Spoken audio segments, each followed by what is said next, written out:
কাকদ্বীপ থেকে কান্নুই অসহায় বোনেদের কান্না শুনি। সারা বাংলা জুড়ে অসহায় মায়েদের বোনেদের শুধু কান্না নয়, যারা যুবক যুবতী যারা অনেকখানি সাধ্য নিয়ে নিজেদেরকে বড় করে তোলার চেষ্টা করেছেন, তারা আজকে কান্নায় ভাসছে। কান্নায় ভাসছে সাধারণ মানুষ, কৃষক, শ্রমিক, মেহনতি মানুষ, দোকানদার দাদারা ভাইয়েরা।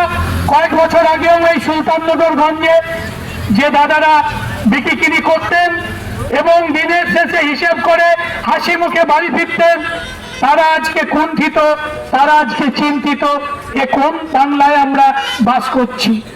আজকে রাস্তায় শুধু মায়েরা নেই অভয়ার দাবিতে, আজকে রাস্তায় সাধারণ ছাত্ররা, শিক্ষকরা রাস্তায়, ডাক্তাররা রাস্তায়, বোনেরা রাস্তায়, সাধারণ মানুষ রাস্তায়, কৃষকরা রাস্তায়। 100 দিনের কাজ না পাওয়া, দুরুক্ষ যন্ত্রণায় জ্বলে পুড়ে ছারখার হয়ে যাওয়া, 3 বছর ধরে খেত মজুররা আজ রাস্তায়, সবাই আজ রাস্তায়। বাড়িতে থাকার মতো অবস্থা কারণেই এই সঙ্গীন বাংলার যে যিনি করেছেন তাকে পদত্যাগের দাবিতে, অবহেলার বিচারের দাবিতে আজকের আমাদের এই প্রতিবাদ সভা।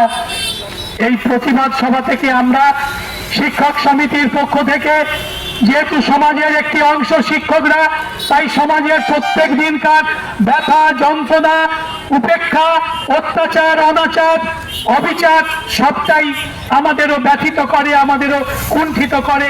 তাই আমরাও সমস্ত মানুষের সমস্ত যন্ত্রণার শরিক হয়েই এই প্রতিবাদে সামিল হয়েছি। যারা তৃণমূল কংগ্রেস করেন, যারা বেতহাসি এসে শুনছেন অথবা বিরক্তি হয়ে শুনছেন, তাদের বিনয়ের সঙ্গে তাদের বিবেকের কাছে আবেদন জানাই, যদি আপনি মনে করেন আপনার বোন, আপনার স্ত্রী, আপনার মা নিরাপদ, তাহলে রাজন্য হালদারকে জিজ্ঞেস করুন, যিনি টিএমসিপির রাজ্যের নেতৃত্ব 2024-এর 21শে জুলাই যিনি স্লোগান দিয়ে বিখ্যাত হয়েছিলেন আপনাদের তথাকথিত শহীদ মঞ্চে।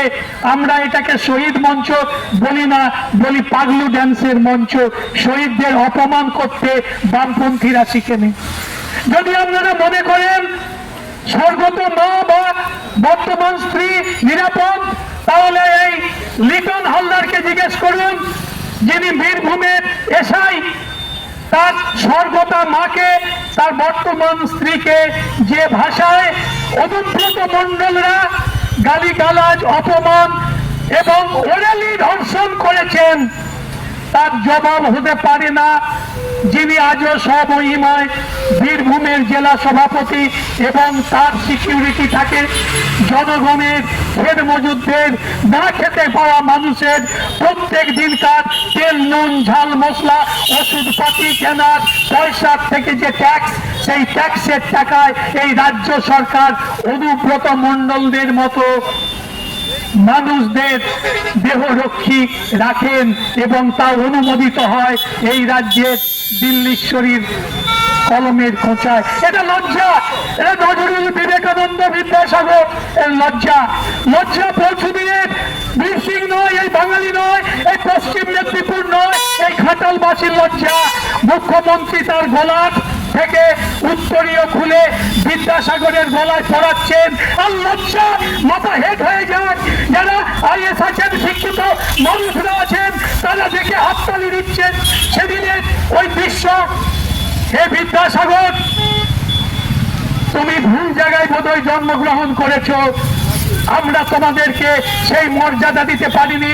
তুমি আমাদের অ আ ক খ বর্ণ দিয়ে শিক্ষিত করেছো, মানুষ করার জন্যে রেখেছো, বাঙালি করে মানুষ করনি, আমরা মানুষ হতে পারিনি। তাহলে প্রতিবাদের ঝড় উঠতো, তাহলে এই সুলতাননগরের বুক থেকে শুরু করে অন্যান্য জায়গায় সাধারণ মানুষকে তেরঙ্গা ঝান্ডার ফুল লাগানো ঝান্ডা দিয়ে অভ্যর্থনা করার জন্য দাঁড় করিয়ে রাখা হতো না। যারা দাঁড়িয়েছিলেন তাদের বিবেকের কাছে প্রশ্ন করুন, আপনি যদি অ শিখে থাকেন, আপনি যদি ক শিখে থাকেন, আপনি যদি সই করতে শিখে থাকেন, বিদ্যাসাগরকে অপমান করার ন্যূনতম অধিকার আপনার থাকতে পারে না। এ লজ্জা আগামী দিনেও ইতিহাসে খচিত থাকবে, যে ইতিহাস এই শস্য শ্যামলা সুজলা সুফলা রবীন্দ্র নজরুল বিবেকানন্দ বিদ্যাসাগর ক্ষুদিরামের বাংলার লজ্জা। আসুন, হাজারো লজ্জা, লক্ষ লজ্জা প্রতিদিন প্রতিটি মানুষের বিবেক মেরুদণ্ড তুলে খাচ্ছে। আমরা বিবেকহীন মেরুদণ্ডহীন মানুষ হিসাবে দুপে জীব হিসেবে দাঁড়িয়ে আছি। যদি মানুষ পশ্চিম বাংলায় থাকতো তাহলে প্রতিবাদের ঝড় উঠত। শুধু অভয়া নয়, আপনার বাড়ির ছেলে, আপনার বাড়ির মেয়ে যিনি তৃণমূল কংগ্রেস করেন, তাকে ওই দিনে টিভি যারা দেখেছেন, যারা লিটন হালদারের স্বর্গত মাকে ওরেলি ভাবে ধর্ষণ করেছেন, তারপর তার মেয়ে যদি জিজ্ঞেস করে তৃণমূল কংগ্রেসের ওই নেতাকে, বাবা তুমি তৃণমূল কংগ্রেসের ঝান্ডাটা ধরো, আর তোমার দলের রাজ্য নেতৃত্ব বীরভূমের জেলা সভাপতি তোমার দিদির স্নেহধন্য একজন স্বর্গতা মাকেও ধর্ষণ থেকে বাঁচায় না, এ লজ্জা তোমার হয় না? আমরা পারিনি মানুষের মধ্যে বিবেকের সেই ধ্বংসন তুলে দিতে। আসুন, আজকের আমরা যারা বাঙালি হয়ে বাইরের রাজ্যে বিভিন্ন চিকিৎসা পড়াশুনোয় যাই, সেখানে দোকানদার থেকে শুরু করে শিক্ষিত মানুষ ব্যঙ্গ করে হাসে, এরা বাংলা থেকে এসেছে, বাঙালি হয়ে এসেছে। নিজেদের মান সম্মান যারা রাখতে জানে না, মায়েদের বোনেদের প্রত্যেকের ইজ্জত যারা রাখতে জানে না, যে পুলিশরা 3 ঘন্টা ধরে এই রাজ্য সরকারের স্বরাষ্ট্র দপ্তরের নির্দেশে ওই দিন ধর্ষণ হয়ে যাওয়া 3 তলার সেই রুম, কনফারেন্স রুম ভেঙেছিল, তাদের বিরুদ্ধে এফআইআর হয় না। তাদের পক্ষে এই রাজ্যের মুখ্যমন্ত্রী দাঁড়ায়, যিনি গোপনে ফোন করে এই ধর্ষণকে, এই জঘন্যতম নিদর্শনকে, পৃথিবীর ইতিহাসের জঘন্যতম সাক্ষীকে কেবলমাত্র আত্মহত্যা করে চালিয়ে দিতে চেয়েছিলেন। বামপন্থী কর্মী মীনাক্ষী মজুমদার, মীনাক্ষী মুখার্জি সহ অন্যান্যরা না থাকলে আজকে ধরা পড়তো না, সবাই ভাবত আত্মহত্যা করেছে। এরপরেও মুখ্যমন্ত্রীর কোটি কোটি টাকার খরচ করা ফ্লেক্স প্রত্যেক দিন এই রাস্তার মোড়ে মোড়ে দেখতে হয়। আমি আমার বক্তব্যকে শেষ পর্যায়ে এনে এই বিনয়ের সঙ্গে তৃণমূল কংগ্রেসের সেই নেতাদের জিজ্ঞেস করতে চাই, সেই কর্মী বন্ধুদের, সেই ভাইদের, সেই মায়েদের, যে বন্ধুরা সিপির ঝান্ডা ধরে কলেজে রোলাই করেন, তাদেরকে বলতে চাই, যেখানে দাঁড়িয়ে বক্তব্য রাখছি সেখানেও লেখা থাকতো সততার প্রতীক বলে নীল সাদা চটি পরা, নীল সাদা শাড়ি পরা এই রাজ্যের মাননীয় মুখ্যমন্ত্রী। আমি বিবেকের কাছে দাবি করছি, আসুন আপনারা দরকার হয় যদি টাকা কম করে আমরা দেবো, ওই রকম আর একটা ফ্লেক্স এই চৌমাথার মোড়ে দাঁড় করিয়ে দিন। যদি দিতে পারেন তারপরের দিন তৃণমূল কংগ্রেস বা তৃণমূল ছাত্র পরিষদ করবেন। লজ্জায় মাথা খেয়ে যায় 168 বছরের কলকাতা ইউনিভার্সিটির পরীক্ষা পেছানোর জন্য রাজ্য সরকার আর উচ্চ শিক্ষা দপ্তর চিঠি দেয় 28শে মার্চ তৃণমূল ছাত্র পরিষদের জন্মদিন। মিথ্যা কথা, কারণ কংগ্রেসের ছাত্র সংগঠন সিপির জন্মদিন, তৃণমূল টিএমসিপির জন্মদিন নয়। তা সত্ত্বেও ওই দিন পরীক্ষা বাতিলের আর্জি করে। কতখানি স্বেচ্ছাচারিতা, কতখানি স্বেচ্ছাচারী হলে এই রকম নির্লজ্জ বিবেকহীন দাবি একটা শিক্ষা দপ্তর করতে পারে? একজন শিক্ষক হিসেবে, একজন সাধারণ বন্ধু হিসেবে, একজন এই বাংলার সাধারণ মানুষ হিসেবে আপনাদের বিবেকের দরজায় কড়া নাড়লাম, আপনাদের কাছে আবেদন জানালাম 26-এর সেই লজ্জা যাতে না ফিরে আসে। আর যারা আগামীকাল নাকি বলছে ওই নবান্ন অভিযান করবে অভয়ার দাবি নিয়ে, তাদের সেই ঘেরো খোকা, বড় খোকা অধিকারীদের সেই মেজ খোকাকে বলবো, যারা তাদের সমর্থন করেন বড় ফুলের ঝান্ডাটা নিয়ে বলেন, তার আগে বলুন কেন স্বরাষ্ট্রমন্ত্রী দেখা করলো না? কেন আপনাদের RSS এর মুখপাত্র নয়, একদম হেড অফ দ্য ডিপার্টমেন্ট বলেছিলেন এই রাজ্যের মাননীয় মুখ্যমন্ত্রী যা পদক্ষেপ নিয়েছেন তাকে তারা সমর্থন করেন?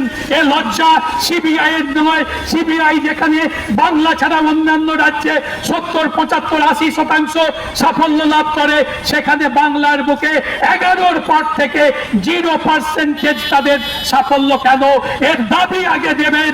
বড় ফুলের পদ্ম ফুলের ঝান্ডা যারা করেন, তারপর মানুষকে নিয়ে ব্যবসা করবেন, বেসাতি করবেন, এই আবেদন রেখে এই এলাকার সুস্থ শুভ বুদ্ধি সম্পন্ন মানুষের কাছে এবিপিটি এর পক্ষ থেকে বিনয়ের সঙ্গে আবেদন জানাই। আর লজ্জা নয়, আর লজ্জা নয় বন্ধু, আর কত শেষ হবে, আর কত শেষ দেখবেন। এক একটা প্রজন্ম শেষ, সমস্ত প্রজন্ম শেষ।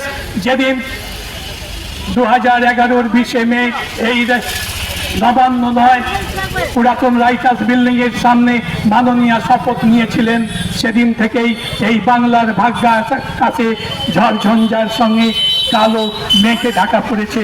আসুন 2026-এ আমরা সেই কালো মেঘকে সরিয়ে পূর্ব দিগন্তে লাল তারকা খচিত লাল পতাকার লাল সূর্য উদয় করব। ভালো থাকবেন, সুস্থ থাকবেন। সকলকে এবিপিটি এর পক্ষ থেকে, বামপন্থীগুলি গণসংগঠনগুলির পক্ষ থেকে শ্রদ্ধা, অভিনন্দন, শুভেচ্ছা, লাল সেলাম, কুর্নিশ, আদাব, জোহার জানিয়ে আমার কথা শেষ করলাম। ইনকলাব জিন্দাবাদ, এবিপিটি জিন্দাবাদ।